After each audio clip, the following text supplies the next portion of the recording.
Ask MBA. Finally, we have so many news and so many things going on with the students who are planning to appear for MBA entrance exams, या जिन्होंने colleges के लिए apply किया था, तो results काफ़ी ज़्यादा out हो रहे हैं वेरियस कॉलेजेस के लिए, जैसे कि सिम्बोसिस कॉलेजेस का, MHRDA का, आपका SIBM पुणे का, इन सब के कॉल लेटर्स आउट हो चुके हैं। मतलब आपका सिलेक्शन आपको समझ में आ जाएगा। All you have to do is go and check your mailbox guys. अभी फ़िलहाल ये टाइम पीरियड पे अगर आपने वेरियस कॉलेजेस के लिए अप्लाई किया हुआ है या आपने इंटरव्यूज़ लाइंड अप किए थे या अपीयर्ड फॉर द इंटरव्यू, तो सारे कॉलेजेस के लिए आपका सिलेक्शन लेटर जो है मोस्ट प्रोबेबली ये कमिंग वीक्स में आने वाला है, या काफ़ी कॉलेजेस का आ चुका है। तो प्लीज़ मेक श्योर कि आप वो चेक कर रहे हो, so that you get a clarity कि आपको किस हिसाब से कौन सा कॉलेज सिलेक्ट करना है। ठीक है, नाउ गाइस, ये एक सिचुएशन आता है मोस्टली स्टूडेंट्स के माइंड में कि हमें मल्टीपल कॉलेजेस से सिलेक्शन मिल चुका है,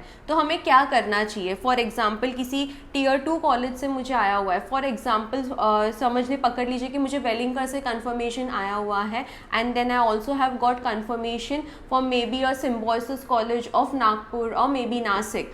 सो I am confuse right now कि मुझे कौन सा कॉलेज सिलेक्ट करना है। मुझे दोनों इससे आप गॉट सिलेक्टेड। तो ये जो 3 मेन क्राइटेरियाज हैं जो आपको सिलेक्शन के लिए हेल्प करेगा, इस वीडियो में ये मैं डिस्कस करने वाली हूँ। तो सबसे पहले, अगर आपको कंफर्मेशन कॉल आ चुका है या आप वेटिंग लिस्ट में है किसी XYZ कॉलेज से, फॉर एग्जांपल मैं अभी तक वेट कर रही हूँ कि SIDTM या मे बी NMIMS का मुझे कंफर्मेशन कॉल आ जाए, एंड मुझे कुछ और जो बाकी के जो बिजनेस स्कूल्स हैं, फॉर एग्ज़ाम्पल मुझे जैसे मैंने प्रीवियस इसमें बोला था कि मुझे वेलिंगकर का हो गया, I am called for the admission. तो आपको ये 3 क्राइटेरियाज जो है वो सिलेक्ट करने, मतलब इस पॉइंट ऑफ व्यू से सोचना है कि सबसे पहले उनका एवरेज पैकेज कितना है, लास्ट ईयर के कौन कौन से कंपनीज उस कॉलेज में आए थे, क्या प्लेसमेंट्स मिली थी, कितना हाईएस्ट है, कितना एवरेज है और कितना लोवेस्ट है।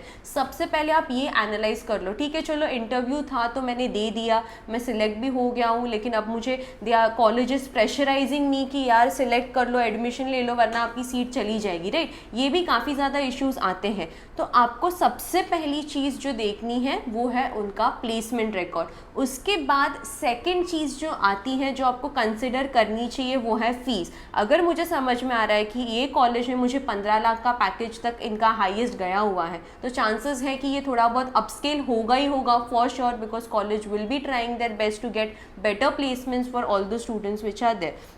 उसके बाद अगर एवरेज कैटेगरी में अगर मेरा 8 से 9 लाख या 10 लाख तक का जा रहा है एंड मैं इन्वेस्ट कर रही हूँ around 15 lakh, so is it worth it. तो ये 2 चीज़ें आपने कंसिडर करने के बाद तीसरी जो इम्पॉर्टेंट चीज़ है वो है लोकेशन।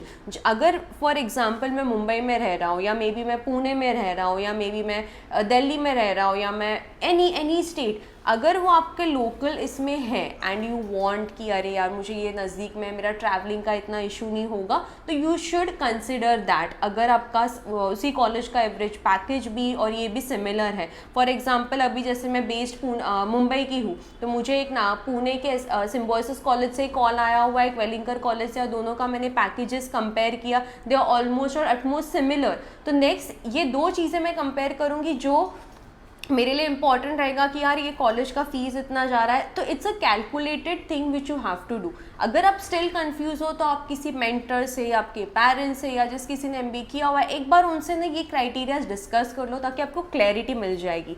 तीसरी इंपॉर्टेंट चीज़, ये तो 3 फैक्टर्स मैंने आपको बताए, एक और फैक्टर जो आपको कंसिडर करना चाहिए, जैसे कि आपका बाकी कॉलेजेस के लिए आप वेटिंग लिस्ट में हो, ठीक है, एंड कॉलेज आपको प्रेशराइज कर रहा है कि एडमिशन ले लो, आपकी सीट चली जाएगी, तो आपको प्रोविजनल एडमिशन, अगर आपको लग रहा है कि यार जिस कॉलेजेस का मैं वेट कर रहा हूँ बट ये भी डेडलाइन जा रही है, तो आप प्रोविजनल एडमिशन ले सकते हो। तो प्रोविजनल एडमिशन क्या होता है, ये सब सारे कॉलेजेस के लिए, सारे कॉलेज के ऑफिशियल वेबसाइट्स पे भी ये इन्फॉर्मेशन दी हुई रहती है। तो आपको उन टर्म्स और कंडीशंस के थ्रू गो थ्रू अच्छे से कर लेना, या तो वो कॉलेज से एक बार आप कॉल पे या एक बार मिल के आप उनसे ये चीज़ डिस्कस कर लें। नॉमिनली अराउंड 25,000 ना चार्जेस होते हैं जो आप आपका सीट रिजर्व कर लेते हो, एंड इन केस अगर मुझे किसी बेटर कॉलेज जो अपॉर्चुनिटी मिलती है तो आप वहाँ पे स्विच कर सकते हो instead of paying the whole fees, obviously because the amount is huge. तो ये चीज़ करके भी आप एक दिल की तसल्ली बोल लो या वो कर लो कि हाँ यार चलो मेरा एडमिशन तो हो गया, अगर आगे जाके किसी और कॉलेज से मुझे आता है तो आई कैन रिकन्सिडर इट और I can ask for a refund. वो जो 24,000 या जो नॉमिनल अमाउंट होता है वो आप रिफंड कर सकते हो, ये मोस्ट ऑफ द कॉलेजेस में होता है। And the amount might get fluctuating, तो आप ऐसे मत बोला कि मैम आपने इतना ही बोला था, ये किसी कॉलेज का इन्होंने बोला इतना अमाउंट है या उतना अमाउंट है, उनके टर्म्स एंड कंडीशंस अच्छे से पढ़ लेना, ठीक है। आई होप कि ये वीडियो से आपको थोड़ा बहुत आइडिया बैठ गया है कि आपको किस तरीके से कॉलेज सिलेक्ट करना है या अपकमिंग मंथ्स में किस तरीके से सिलेक्शन मेरा ईजियर हो जाएगा। And one more thing, also see the specializations and the companies. If you are corely looking for something particular, marketing or finance, make sure that you are doing your full R&D, which is your research, ठीक है, उसी से आपको समझ में आने वाला है। Talk to the students who are already in that college pursuing their MBA. A student never lies about what kind of a service and what kind of a information or quality that college is giving. I'm sure that this video made sense or it didn't, so please make sure you're commenting down in the video or also liking our video.